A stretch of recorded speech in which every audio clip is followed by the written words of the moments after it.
Sure. Family Watch has been in existence for a little over 20 years. We have something called consultative status at the United Nations. And what that does is that allows us to go in when all the UN member states are negotiating documents and have an impact on what is negotiated there. So we kind of have an inside view of the battle, the trenches of the battle, to protect the institution of the family and life. And we see and we uncover the United Nations agenda to sexualize children, and children represent the future families of the world. So this is a huge attack on the family as well.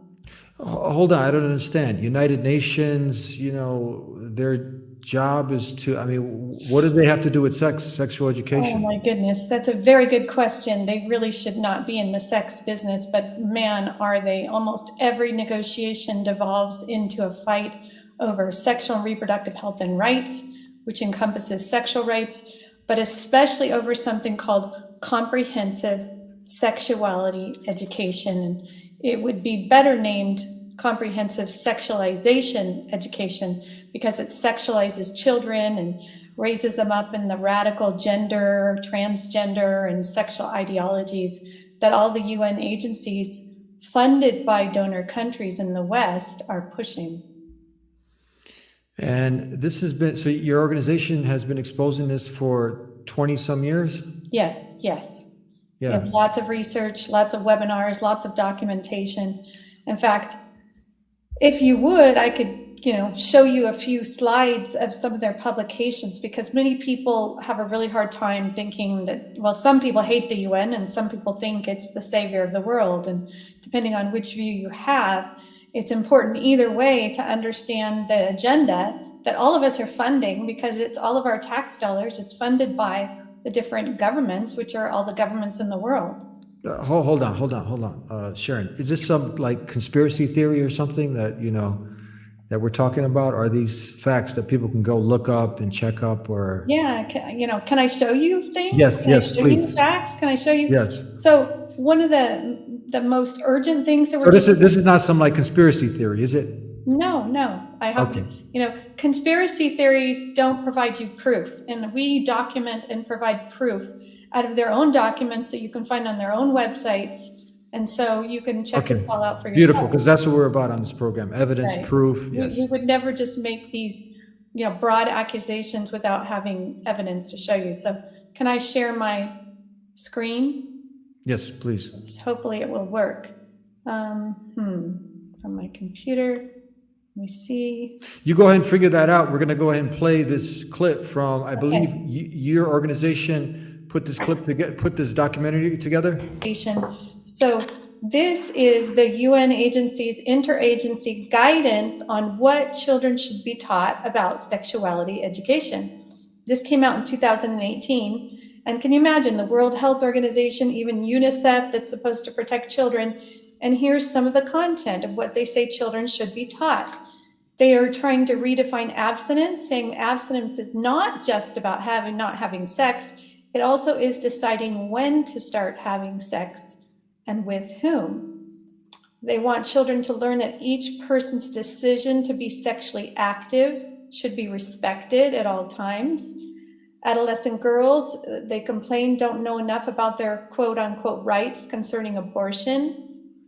They ask children to differentiate between the values that they hold and their parents hold about sexuality, to try to separate them from their parents' values. Wow. I can go on, but summarize the key elements of sexual pleasure, the difference between gender biological sex, how to question the sexual norms in their society, and really the whole end goal is encapsulated in this quote. They're trying to create demand with CSE, with this sexualization education. Once they sexualize the children, then they're going to need their youth-friendly sexual and reproductive health and rights services, which are their, abortions, contraceptives, and even that can encompass the hormones for cross-sex hormones. So this is really, the proof is right there. You can Google this document, no conspiracy theory. These are all the agencies behind it. But I don't know if you want me to continue, but I can show you some even worse excerpts from a couple of other manuals, or is this Yes, enough? yeah, what comes to my mind is continue on, but why would they be in all these organizations trying to sexualize our children? Very, very good question. All of these UN agencies, if you think of these UN agencies, not as UN agencies, but as, NGOs or nonprofits of governments, that's really how they act. It's whichever government funds them and gives them all the money drives their agenda. And so you have the European countries and now the United States under President Obama. Canada is a big player funding these efforts because if you sexualize children, then they're going to need contraceptives, abortions, and all these different things. And Planned Parenthood profits from all of this. There's a lot of money in condoms and contraceptives and the purchasing of all these services. But really, I believe the ultimate goal is the LGBT agenda and the abortion agenda. It's almost like a religion for many of these European countries: Sweden, Germany, Norway, the Netherlands, Finland. One of their number one priorities in their foreign aid is to advance LGBT rights and abortion. And they can do that, and I'll show you some examples through this sexuality education. They can't convince the Africans or other developing nations to adopt their kind of so-called values, sexual values, so they do it by trying to get to the rising generation, to the children. And they do it very deceptively. They don't show the curriculum to these governments when they get them to sign on. They say, this is going to prevent STDs and teen pregnancy and domestic violence and sexual violence. And, you name it. They have this list that they tell them that this comprehensive sexuality education is going to solve, but it won't. And it's interesting. The International Planned Parenthood Federation is the main driver and the main tool that these governments fund and use. They have 65,000 service points in 170 countries. And so, this is unconscionable. This is their Healthy, Happy, and Hot brochure that I picked up at a meeting for youth at the United Nations. And this is a guide for children who are infected or youth with the HIV virus. They're HIV positive.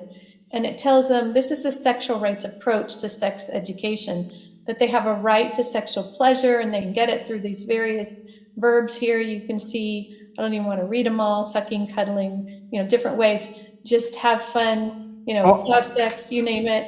And this is the main partner that the UN agencies are working with and funding. But before you comment, I have to show you one more thing. It actually tells children and youth that they don't have to tell their sexual partners that they're infected with the HIV virus. Right here. Some countries have laws that say people living with HIV must tell their sexual partners about their status before having sex.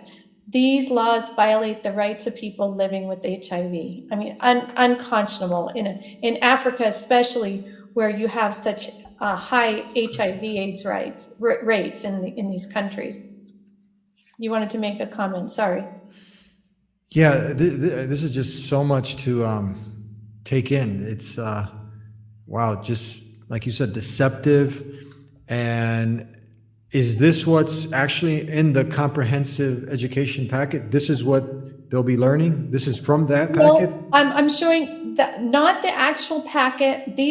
I'm showing the underlying philosophy, but I'll show you what is in actual programs right now. Just this last thing from International Planned Parenthood Federation to show you their philosophy says young people are entitled to sexual pleasure, and information on how to experience different forms of sexual pleasure is important to their health. So this is a right to have sexual pleasure no matter what age. This is what's in CSE. But let me get back to. No matter what age, we're talking about No matter what age. 4, 5, 6, 7-year-olds? I can show you the manual from the World Health Organization for the European Standards for Sexuality Education, and it starts at newborn to 2 years old. Teach them how to touch their body parts for sexual pleasure and about masturbation. Then you learn about gender identity, and then at 9, orgasm. And it's terrible. At 9 years old, this World Health Organization manual for sexuality education tells you to go to Planned Parenthood to learn about your sexual rights. That document I just showed you is where they would go learn about their sexual rights from Planned Parenthood. The World Health Organization sending youth to Planned Parenthood. But here, World Health Organization sending who again to Planned Parenthood? children, So yeah, 9 years old, in their manual, so- in their sexuality education manual. I could find it for you, it would take me a couple minutes to find it. I could show you their manual. To learn about sexual rights by So international for standards. parents in some of these countries who might not understand, the conflict of interest here, where you're sending them pretty much, to the drug dealer who's going to sell you the drugs to educate you on the drugs. Exactly, you have got it. But if you can imagine, here is one, you see this document is called My Body is My Body, My Life is My Life. This is the Sexual and Reproductive Health and Rights Agenda for young people by these UN agencies. This happens to be for Asia and the Pacific, but they have the same agenda everywhere. I mean, look at, UNAIDS is supposed to stop the AIDS pandemic. UNICEF is supposed to protect children. We have all these things, but look what is in this manual. Young people it corresponds to ages 10 to 24. So they're talking, we're going to start with 10-year-olds. Get a look at this. They describe sexting as sending, receiving, or sharing sexually explicit text messages, photos, and video. And you would think all these UN agencies that are supposed to protect children would say, okay, this is bad, don't do it. You can get in the law, you can go to jail, you can get extorted, all sorts of things. No, they say sexting may be used to seek positive feedback on body image from peers and therefore help to improve self-esteem and sense of identity. Sexting for young people may be their first expression of sexuality. This is particularly true for young people with diverse sexual orientation, gender identity, and expression, for whom sexting may allow private exploration of sexuality and intimacy. Sexting has the potential to be beneficial as a way of sustaining intimate relationships, to demonstrate love, trust, and commitment. This is unconscionable. And, policy-wise, they're calling for the decriminalization of consensual sex, which really means they just want to lower the age of sexual consent so children can legally have sex with each other. They want to decriminalize same-sex sexual activity.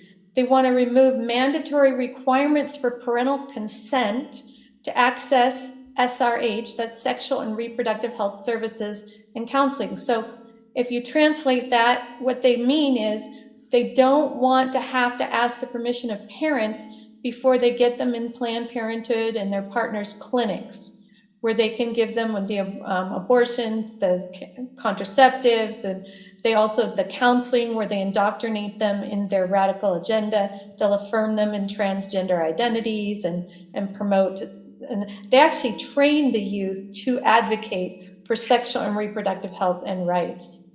And you again asked for specifics in a manual. This is the manual that was created for this, ESA commitment that we told you about that's going to be signed on December 6th that we have to stop. This was a manual they created for the first part of this, where they had it for 5 years. And you'll notice it's got this logo here, Advocates for Youth. We added this IPPF here to show you that they work very closely with Planned Parenthood in the US and abroad to push Planned Parenthood's agenda. And they're actually creating the manual for the Africans. And if you go to Advocates for Youth website, you'll see they have a motto that they put into all the UN things as well, very similar. Our bodies, our lives, our movement. You just saw a variation of that on the cover of the manual that promoted sexting that I showed you.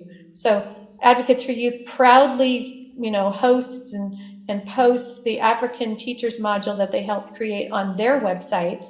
And here it has Advocates for Youth's circles of sexuality. They want to teach African children. They're telling the teachers this is what they have to teach in Africa: gender identity, sexual orientation, the human sexual response cycle. What that is how you can stimulate sexual organs and have orgasms. This is really bad.